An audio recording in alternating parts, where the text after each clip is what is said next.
সত্যি কথা বলতে কি মায়েদের হাতে যে এত মধু এত ভালোবাসা আসলে মা না থাকলে কিন্তু কখনোই বুঝতে পারতাম না। আলহামদুলিল্লাহ এই পৃথিবীতে আমারও একজন মা আছে, সবাই আমার মায়ের জন্য দোয়া করবেন। হ্যালো এভরিওয়ান, আসসালামু আলাইকুম, সবাই কেমন আছেন? মাকে দেখতাম ছোটবেলায় এইভাবে ছোট ছোট করে পিঠা বানাতো, ভাপা পিঠা, কিন্তু বড় হওয়ার পর সবসময় দেখি রাইস কুকারের মধ্যে একটাই পিঠা বানায়। তো কিছুদিন যাবত আমার এরকম ছোট ছোট পিঠা কিন্তু খেতে ইচ্ছে করতেছিল, তো মাকে একবার মাত্র আমি বলেছিলাম, মা আমার এইভাবে ছোট ছোট করে পিঠা খেতে ইচ্ছে করে। মা এই কথা শুনে কিন্তু 2 দিনের মধ্যে সবকিছু রেডি করে বানানো শুরু করে দিয়েছে। আর আমি কিন্তু সবসময় এরকম একটু বেশি মিঠাই দিয়ে খেতে পছন্দ করি, একেবারে একটু মিষ্টি মিষ্টি পিঠা। আর মায়ের হাতের এই পিঠাটা আমাদের সবাই অনেক বেশি পছন্দ করে, আর আমারও স্পেশালি অনেক বেশি পছন্দ।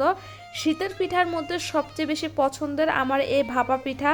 আসলে ভাপা পিঠা আমার অনেক খেতে ভালো লাগে, এমন অন্য কোনো পিঠাই খাই না, শুধুমাত্র এই ভাপা পিঠা এটাই খাই। তো আমার মা কিন্তু অনেক মজা করে এই পিঠা বানাতে পারে।